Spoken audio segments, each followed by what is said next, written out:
Now in this video, we're going to look at how to create a key plant. Now to create a key plant family, we're going to use the generic annotation family template. So from the family category, select new, and then in this dialog box, select annotation category, and then in here, look for metric generic annotation. This is the template we're going to use for creating our key plant. And you can select open. And the family file will open up and we're ready to create our key plant. So first we're going to do some little cleanup. We're going to click on this node and we're going to remove this, hit the delete button, and then we are ready to create the information for the key plant. Now before I go much further, I'm going to save my key plant family file into my desktop. I'm going to go to File, Save As, and then as a family. And I'm going to browse to my desktop and I look for the project directory I created. It's going to be under sample key plant family. I'm just going to call these condo key plant. I'm going to save it.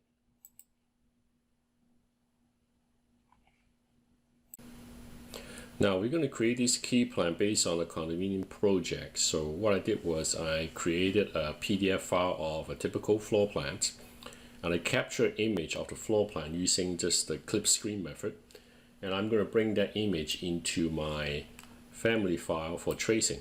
So I'm just going to place it in the middle here, and you can see that I have my typical floor plan placed in the family file right now, and I'm going to trace this file and do a diagram outline of this floor plan. And after I've done that, I'm going to delete this image file. Now that I have the image file into my key plan family file, I like to know how big this image file is, because when I place this family to my drawing, I need to know how big it is, whether it's going to fit in the page or fit in the title block. So I'm just going to use the measure command here and just pick 2 points roughly, so I know roughly how big this is.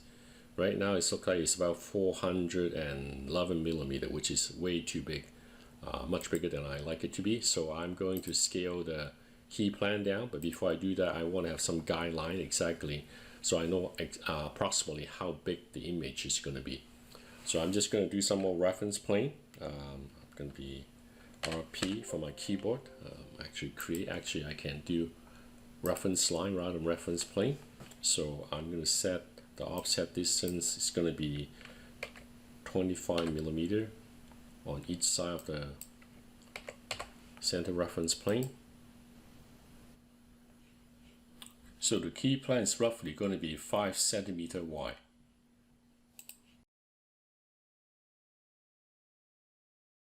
I'm going to pick on my key plan. I'm just going to stretch it down to approximately this size in proportion. So that's how big my key plan is going to be roughly. Now because it's a key plan, it doesn't have to be exactly to the nearest millimeter. So we're just doing a diagram indicating the approximate location of each condo unit relative to the overall floor plate. So now we have the image set up in the location that we like, and we should really pin it down so we won't accidentally move it when we're tracing the image. Now once we have the image file pinned down on our in the view, and we're going to just trace the outline of the exterior wall. So we're going to go to the create menu, select line, and then generic annotation. We're just going to use this line style for now, and we're just going to go over the outside exterior wall boundary and just trace it. Now sometimes when we try to make a very short line, Revit won't let you because you think that this item is too small and you'll want to erase it. So if we select cancel, and we cannot create a short line. So what you need to do is we're just going to create a longer line,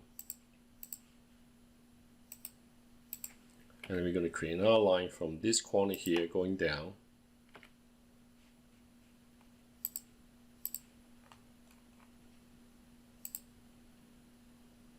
And then we're going to use the trim to corner command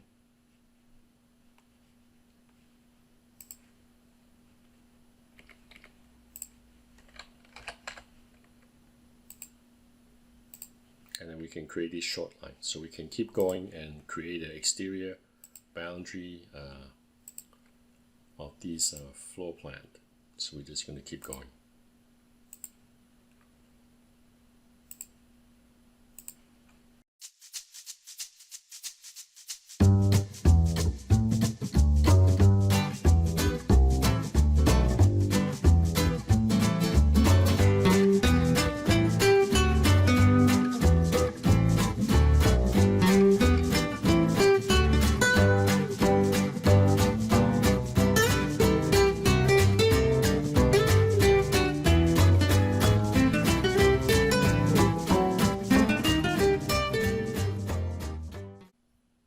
Now that we have the exterior wall all traced and adjusted in terms of position, we're going to start tracing the interior wall. So again, we're going to select the create and then select line. And we're going to use a generic annotation category of line style. We're just going to use the rectangular command to create a corridor.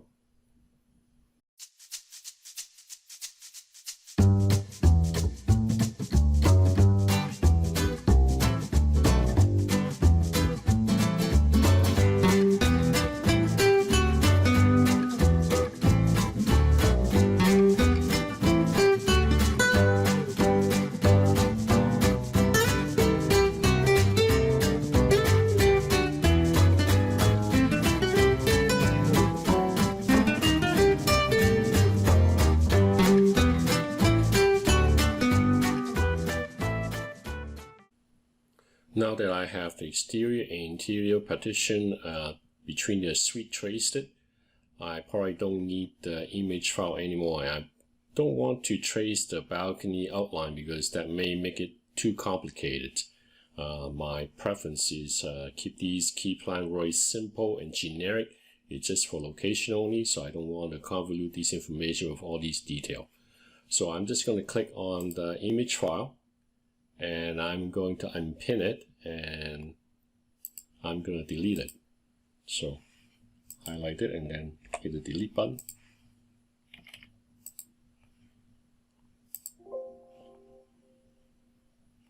So I can unpin it first and then delete. Now a nice clean line diagram of my floor plate. And now I can start creating the tone hatches for each unit. Now that I have my line work set up, I'm going to start creating a new hatch pattern for the unit location. So I can fill in each unit with a fill region style to indicate the condo unit's location relative to the overall floor plan. So I'm going to go to Create tab and select Fill Region. And I'm going to select Edit Type. And the type property dialog box will show up. I'm going to select Duplicate. I'm going to create a new fill region called Unit Location. And select OK. I'm going to change the color. Right now it's using a solid fill pattern, and I'm just going to change the color to dark gray so it's not too much contrast rather than using black. I'm going to select OK. Now I'm going to start creating the fill region for unit A, unit number 1 down here. I'm going to use the invisible line boundary, so I'm just going to click on these outline to trace it.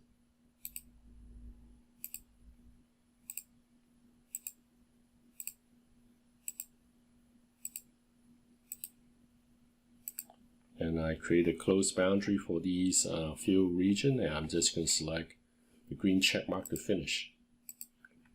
Now if we look at this in thin line mode, if we turn to thin line mode, so we can see the fill region a little bit more clearly without all the thick heavy outline.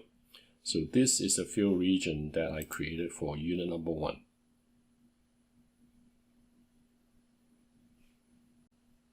Now that I have one fill region created for unit number 1, I'm going to create fill region for the rest of the units going in the counterclockwise direction. And so I will come back once that is finished. I'll show you how to use parameter to control the visibility of these fill region for each unit. Now sometimes when you're doing fill region for these type of key plan, the line segment is too short and Revit won't let you create them. So this is the workaround. For example, in here, in this unit 2, actually I created 2 separate fill regions. So when I was trying to create fill region and I try to trace the boundary, I go around like this, all the way around, following the boundary, snapping to the endpoint of these outline, and go up here and go to here, and then I try to do this.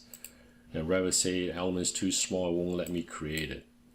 So what I do is I'm just actually create 2 separate rectangle. So I go to create fill region, rather than using trace line, I use rectangular sketch tools. I do one here. Because I'm using invisible lines, so when the 2 are next to each other, it doesn't really matter. So we're going to select OK, we create part of this, and then we're going to create another fill region. Now I can actually just trace the outline like this.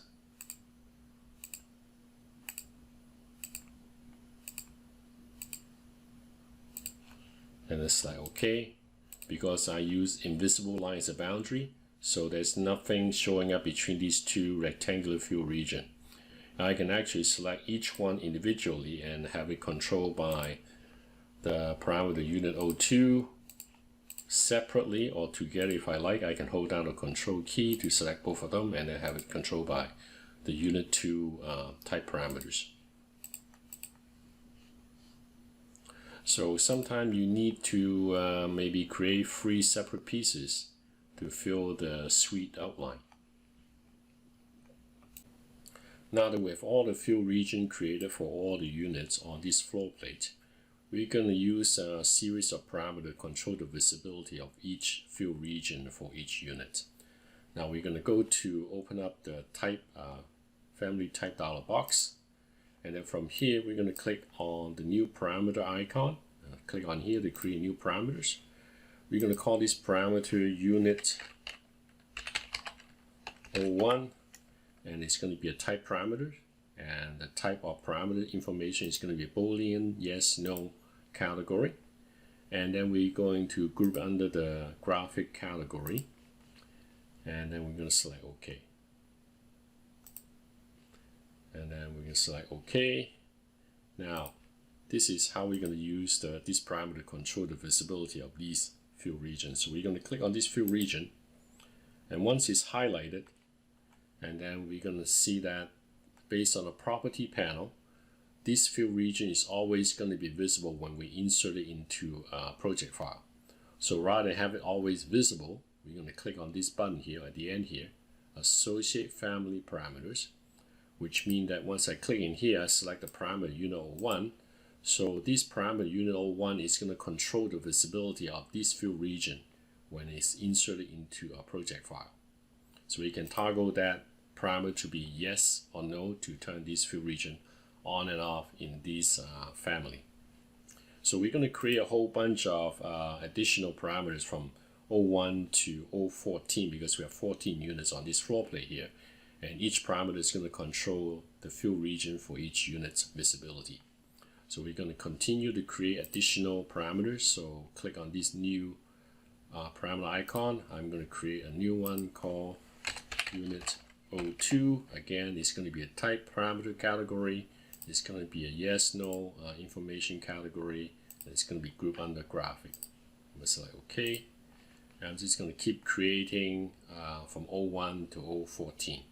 So I'll come back once this is done and show you how to use that into your typesetting of this family. Now that we have all the parameters created, we need to associate these fill region visibility setting to be controlled by each of these type parameters. We're going to select OK to close the dialog box. Now in here, in this unit 2, we have 2 pieces of fill region that make up the profile of these suite.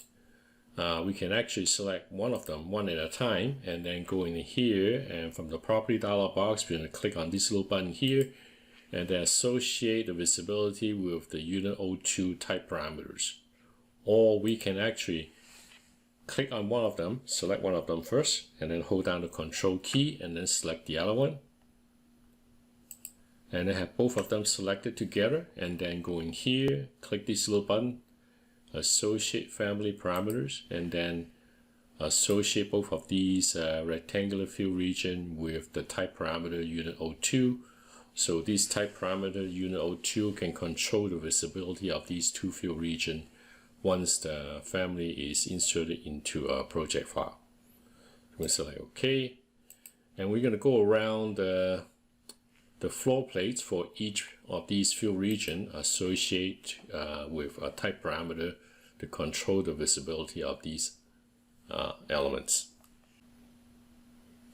Now that we associate the visibility of each fill region, for example in here, this fill region is going to be controlled by the parameter unit 12. If we select another one, this fill region is simply controlled, the visibility is going to be controlled by parameter number 11. So we got all these set up. Now we're going to create a type inside the family to show these different units conditions. So we're going to go to here in the family type dialog box. We're going to create 14 types. So first we're going to create type is for unit 01 and select OK. Now in this type we only want to show unit 01's location, so we're going to turn on the unit 01 fill region and not the rest. We're going to toggle everything else. And then we're going to create another type called unit 02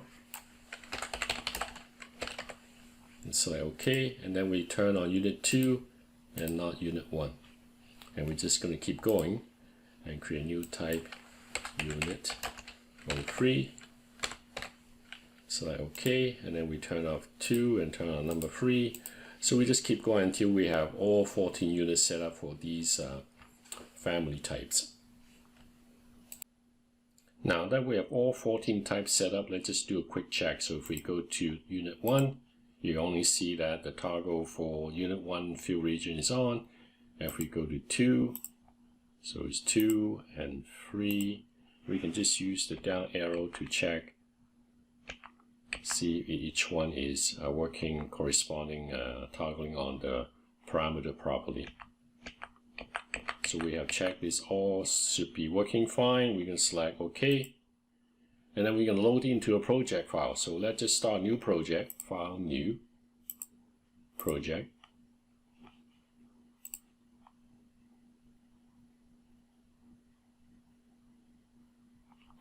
And I'm going to go to, see if I can find to a title block. Now I'm going to toggle back to my key plan. I'm going to load in the project.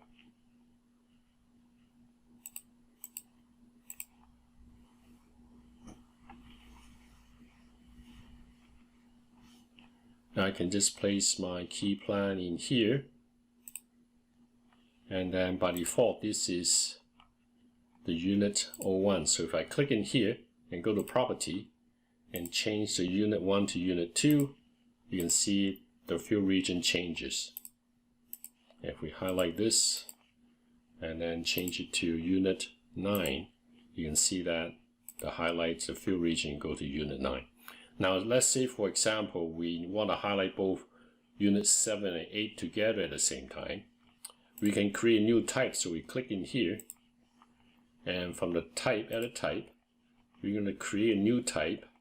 We're going to duplicate unit 9, and we're going to say duplicate 9, we're going to say this unit 7 and 07 and 08, and select OK. Now we just untoggle this, only toggle on 8, 7 and 8, and we select OK. Now we can highlight both unit 7 and unit 8 together. So you can actually create different combination of fill region based on your parameter setting. So that's the basic overall process of creating key plans for a condo project. So thank you for watching, and I hope you find these video useful. Please like and subscribe if you can. Thank you for your time.